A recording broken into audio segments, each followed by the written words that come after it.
उमर वो ताजुल दे यार उमरा चलना यार ओ ये था कोई दिखता जहांगीर तो यार बिहारियां पीछे जुल दे यार तुम मौत ही कश्मीर गेंद है।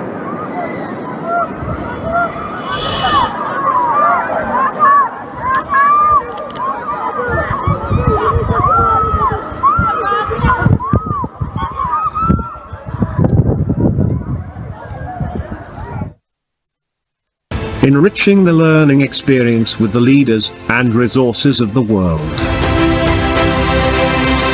KLH Global Business School.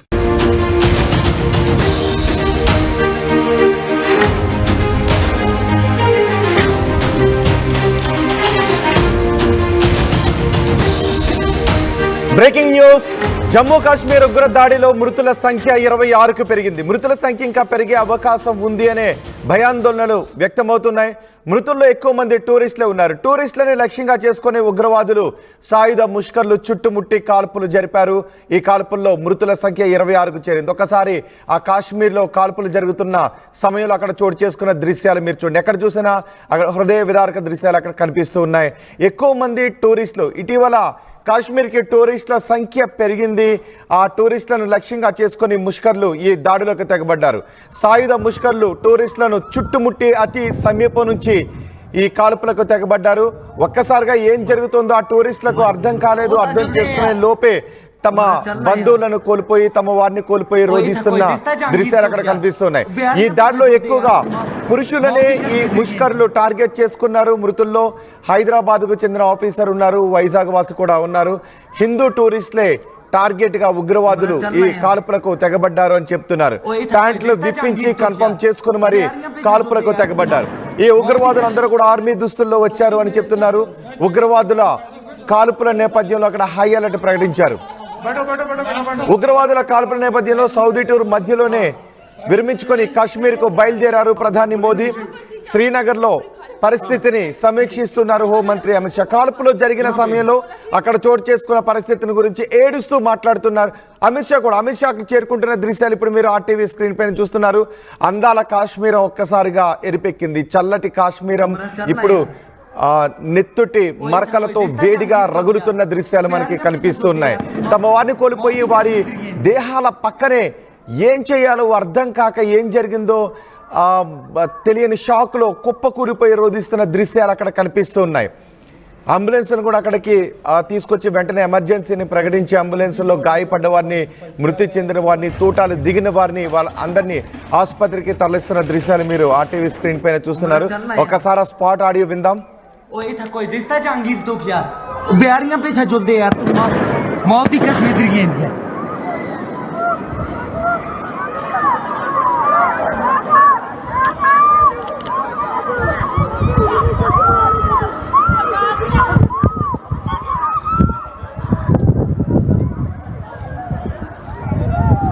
Umar Umar अपने आप बोले ना मुझे क्या बोलते भेलपुरी खाली थी, मेरा पति साइड में था, एक इंसान है उसने उसको गोली मार दी यहाँ पे। उसने बोला कि शायद मुस्लिम नहीं है, उसने उसको गोली मार दी। नहीं आप टेंशन मत लो। अब बेटा आप यहाँ पे रहो, हम साथ में।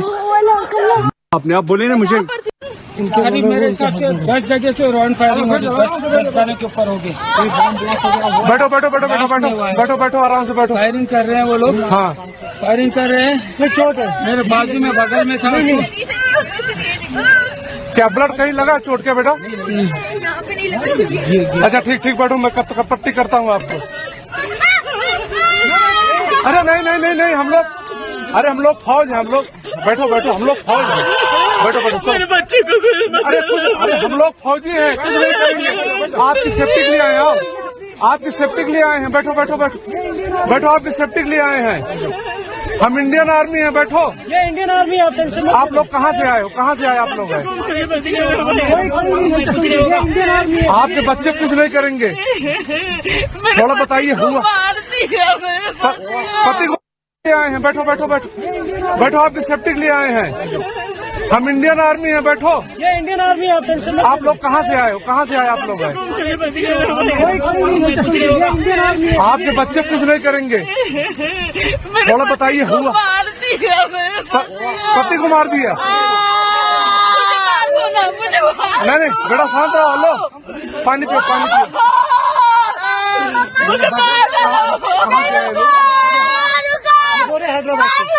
हैदराबाद से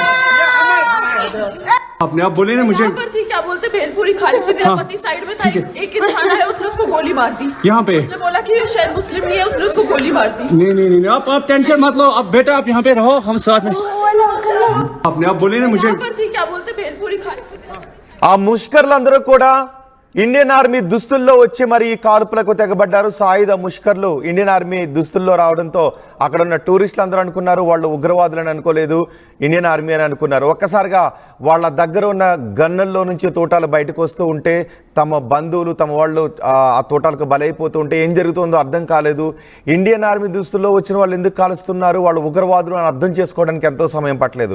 ఆ తర్వాత ఇండియన్ ఆర్మీ అక్కడికి వచ్చి అక్కడున్న టూరిస్టులకు ధైర్యం చెప్పే ప్రయత్నం చేస్తున్నప్పటికీ వాళ్ళలో భయం మాత్రం కనిపిస్తుంది. ఎవరు ఇండియన్ ఆర్మీనో ఎవరు ఉగ్రవాదులో తెలియని ఒక అయోమయమైన పరిస్థితి అక్కడ కనిపిస్తూ ఉంది. ప్రత్యక్ష సాక్షులు కూడా చెప్తున్నారు, ఒకసారిగా తోటల శబ్దం వినేసరికి ఆ దూరంగా ఉన్న వాళ్ళు అక్కడ చూస్తున్న వాళ్ళు తమ వైపు ఆ తోటలు ఎక్కడ దూసుకొస్తాయో ఏమైపోతుందనే ఒక భయం అందరిలోనూ కనిపించింది.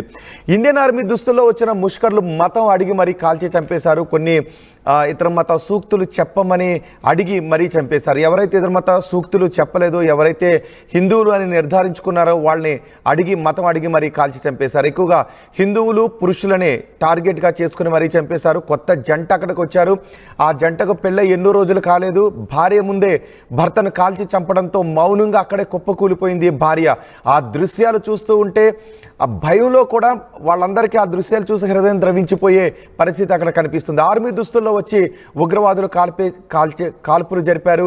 ఖచ్చితంగా ఎవరైతే ఈ కాల్పులకు తెగబడ్డారో వారిని ఎట్టి పరిస్థితులను వదిలేది లేదు అని ప్రధాని మోదీ కూడా అంటున్నారు. అందాల కాశ్మీరం ఒక్కసారిగా రక్తంతో తడిచిపోయింది. అక్కడ టూరిస్టుల ఆర్తనాదాలతో హృదయ విదారకంగా మారిపోయింది. మా ప్రతినిధి మధు ఉన్నారు పూర్తి సమాచారం అందించడానికి. మధు, కాశ్మీర్లో ఈ క్షణం పరిస్థితులు ఏంటి?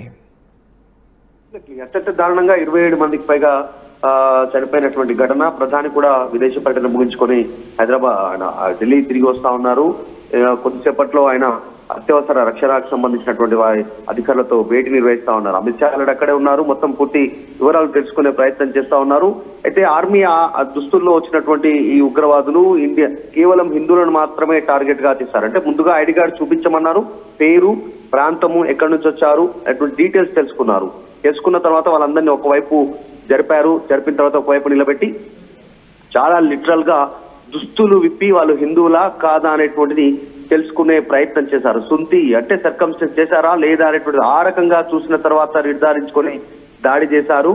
అందులో ఒక 6 రోజుల క్రితం అంటే కేవలం ఒక 16వ తారీఖు మొన్న 16వ తారీఖు రోజు పెళ్ళై హనీమూన్ కి వెళ్ళినటువంటి ఒక ఆర్మీ ఆఫీసర్, నేవీ ఆఫీసర్ కూడా ఉండడం ఇలా చాలా అత్యంత దారుణంగా దీనికి సంబంధించినటువంటి విషయం. ఎందుకంటే ఆమె ముందే భర్తను కాల్చి చంపారు. కొద్దిమంది పైన కాల్పులు జరుపుతుండగా కొంతమంది పారిపోతున్న సందర్భంలో వెనకాల వీపు, కాళ్ళ పైన, చేతుల పైన బుల్లెట్స్ అయ్యాయి. వారంతా పారిపోయారు. వాళ్ళు కూడా ప్రమాదకరమైనటువంటి స్థితిలో ప్రస్తుతం ప్రాణాలతో కొట్టుమిట్టాడుతూ ఉన్నారు. చికిత్సలో ఉన్నటువంటి సిచ్యువేషన్ ఉంది. చాలా దారుణమైనటువంటి ఘటన. దీనిపైన అమిత్ షా చాలా సీరియస్ గా సమీక్ష నిర్వహిస్తా ఉన్నారు. అంటే ఎవరైతే అమెరికా నుంచి ఇండియాకు అప్పగించినటువంటి రానా ఎవరైతే ఉన్నారో ఉగ్రవాది, ముంబై దాడుల సూత్రధారి, ఆయనను హైదరాబాద్ కు ఢిల్లీకి అప్పగిస్తున్నటువంటి సందర్భంలోనే ఈ దాడులు